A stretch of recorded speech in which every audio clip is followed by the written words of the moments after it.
Frères et sœurs dans le Christ, loué soit Jésus-Christ et Marie Immaculée. Aujourd'hui, nous célébrons le 6e dimanche de Pâques de l'année liturgique B.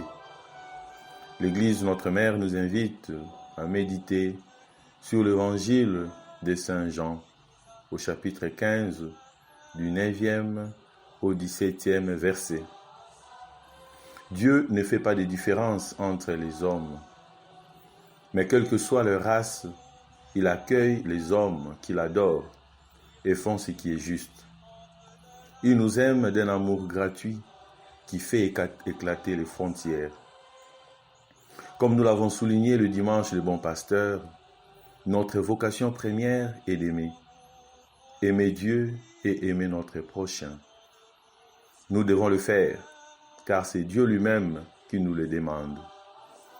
Dans la deuxième lecture d'aujourd'hui, 1 Jean, chapitre 4, du 7e au 10e verset, Saint Jean dit ceci: « Mes bien-aimés, aimons-nous les uns les autres, puisque l'amour vient de Dieu. Ce qui vient de Dieu est saint, ce qui vient de Dieu est parfait. Nous nous ouvrons parfois à l'amour, mais aussi avec beaucoup de prudence. Nous sommes incapables d'aimer n'importe qui. Nous sommes plus intéressés par la solidarité familiale, sociale, nationale.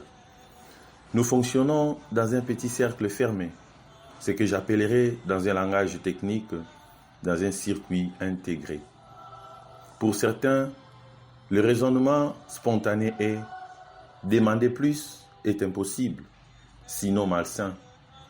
Pour d'autres encore, ils préfèrent se renfermer en eux-mêmes.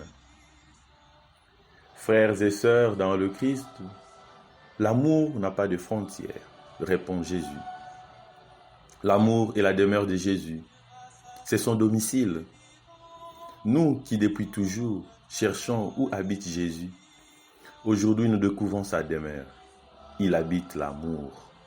Il nous invite à demeurer éternellement dans cet amour. L'amour nous apporte la joie, l'amour nous apporte la paix, l'amour nous apporte le pardon, l'amour nous apporte la confiance, l'amour nous rend réellement amis et rend tout facile et simple. Il surmonte les oppositions humaines et même religieuses. Il est donc gratuit et total. Je me rappelle encore de cet article de la loi scout. Le scout est l'ami de tous et le frère de tout autre scout. Nous sommes appelés à aimer tout le monde. Ce sont là des valeurs à développer.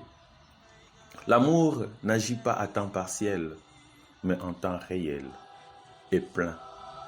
Dans la première lecture, dans les Actes des Apôtres, chapitre 10, du 25e au 26e verset, du 34e au 35e verset et du 44e au 48e verset, nous avons suivi que Pierre, arrivé à Césarée, chez Corneille, centurion de l'armée romaine, devant l'humilité et la simplicité de cet homme, Pierre présente la justice de Dieu, qui ne fait pas de différence entre les hommes. On nous dit, Pierre parlait encore quand l'Esprit Saint s'empara de tous ceux qui écoutaient la parole. Les Juifs, pour eux, un soldat romain est un ennemi national. Mais l'Esprit fait éclater ses barrières. L'Esprit fait éclater ses limites. L'Église de Jérusalem ne peut qu'en prendre acte. Et nous aussi, aujourd'hui, nous devons prendre conscience du caractère universel du message du Christ, chose qui jusque-là n'a pas été prise en considération, chose qui jusque-là n'a été que peu réalisée. À combien de personnes avons-nous privé l'amour simplement parce qu'ils ne sont pas de notre tribu?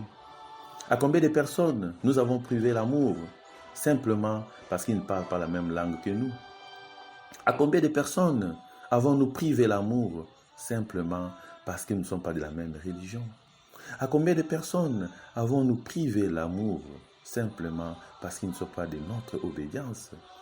À combien de personnes avons-nous privé l'amour simplement parce qu'ils n'ont pas réfléchi comme nous?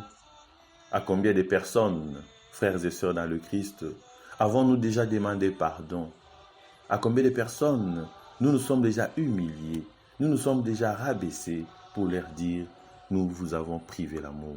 Je t'ai privé l'amour, mon frère, je t'ai privé l'amour, ma sœur, prends pitié de moi. Pas encore. Nous attendons quoi pour nous réconcilier? Qu'est-ce que nous attendons pour que nous aussi nous puissions aimer? Nous attendons quoi pour devenir distributeurs de l'amour et non de la haine et de la division? La parole de Dieu d'aujourd'hui résume ce qu'est une véritable révolution dans la conception que nous pouvons nous faire de Dieu. Mais cette révolution manifestée en Jésus est aussi un bouleversement des rapports humains. L'amour est tout. L'amour est Dieu même. Mais bien-aimés, dans le Christ, bien écouter peut transformer toute notre vie. Dans l'humilité, soyons réceptifs. Sans doute, cela reste-t-il incompréhensible et impossible à vue humaine. C'est pourtant cela, le royaume, cette nouveauté radicale introduite par la Pâque du Christ.